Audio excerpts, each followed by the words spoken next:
Kaido right now is looking like the Mobu of One Piece. And I want to spend a few minutes talking about death. Yes.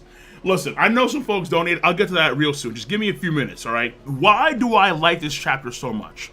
Number one, I'm a sick freak. True. Get out of the way. Absolutely. Number two, I'm a Kaido fanboy. I'm a Yonko fanboy in their totality. I love the Yonko. I love the Yonko. The Yonko are dope as all hell. One of the best parts of this goddamn series. Absolutely. So I'm a big Yonko fanboy. And it makes a lot, and this is number three. Number three, it makes a lot of sense for people to die if we're fighting against a Yonko. When you consider what went down in Marineford, how you had to have all these niggas, you have to have the admirals, you have to have Mihawk, you have to have Doflamingo, Boa Hancock, you had to have all these people. You had to gather 100,000 people and forces and so on, just for one Yonko, one Edward Newgator, one Whitebeard. And you had to do a kind of plots and schemes to get Squad to betray and so on and so on and so forth. For one Yonko, if you're going to have a force that's not even a fraction of that force, with Luffy, Law, Kid, and the good guy side, of 4,000 or 5,000 lads, samurai, I better see some cats die. And lo and behold, Yonko Kaido's like, listen, Kinemon, I'm tired. I'm tired of your shit, sir. Now look, whether or not the club is actually cracked, Kinemon, if he did crack the club, that's on the back end of all of the damage the club took prior to Kinemon from Luffy. But that's if the club is cracked. Luffy cracked it before he fell.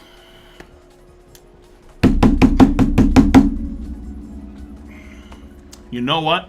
That sounds a lot more realistic to me. Yes. Luffy cracked the club before he fell. The fourth reason why I like this chapter so much. Number 4, this chapter has 2 potential deaths. 3, actually. Kanjiro, who has been a plus for the arc in its totality at this point in time. Kiku dying makes me happy. And then Kinemon dying makes me happy. Yes, that makes me happy. Number 5, exactly. Raph, exactly. Number 5, Ashura Doji. This does bolster the idea that Ashura Doji is actually dead. If Kiku is taking a wound that fierce, okay, right here, a fatal wound, quote,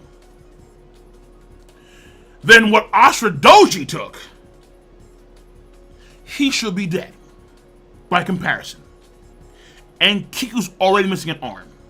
And Kinemon getting folded like an accordion, breaking through his swords, and Kaido putting the Conqueror's Haki on top of that, knowing that on paper he does not have the same defensive capabilities of someone like Page 1, and also knowing his body's condition, it's safe to say that Kinemon just got folded. I'm gonna be Sag. Very Sag. Next chapter.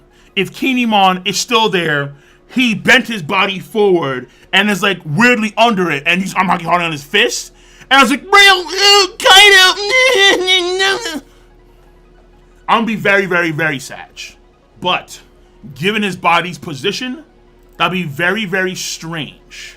That'd be very odd. But knowing One Piece, we've seen odder things. And also, number 6, now that we have Onigashima rolling on into the mainland, and we're seeing Scabbards potentially die, this could lead to the extension of this arc into an Act 4. Because the tragedy would be the death of many scabbards. I mean, yeah, there's a crunch, but that crunch could be his arms that are being crunched because he's bent in a very strange way.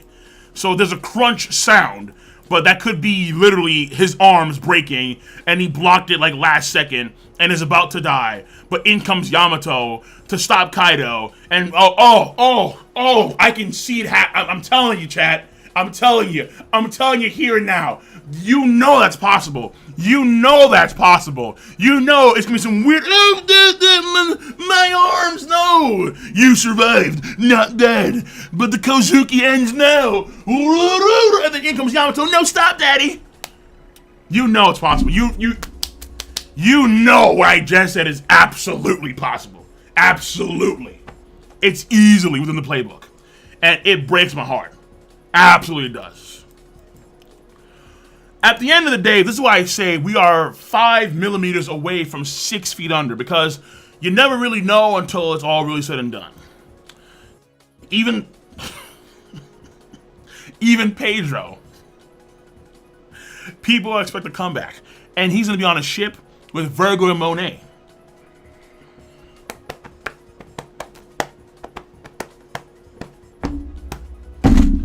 So we have to wait and see. You do see how the Straw Hats, they don't believe a single thing about Luffy being, dead. Luffy is drowning at this point in time. Got sent packing. Peros for making his moves. And look, I'm not trying to dunk on a dude, right? But it's very similar to the Zoro thing with the Firefox stuff. Out of nowhere, like a 3-panel flashback of Chopper and Caesar Clown. Rumble Ball? Such bad science. Like, what the f is wrong with you, reindeer? Listen, you don't care about your looks anyway, do you? Come on now. I can extend that time quite easily. I'm gonna max that shit out 10x it. 10x it. That's, in the grand scheme of things, doesn't necessarily matter. I don't know. I'm not salty. Look, he did no damage to Queen. He threw Queen around. Like, literally. Damn it, nothing seems to hurt Queen. So Queen took attacks from Marco. He took attacks from Chopper. And Queen is not phased. In fact, Queen seems to have some degree of regen as well. Kind of like Kaido.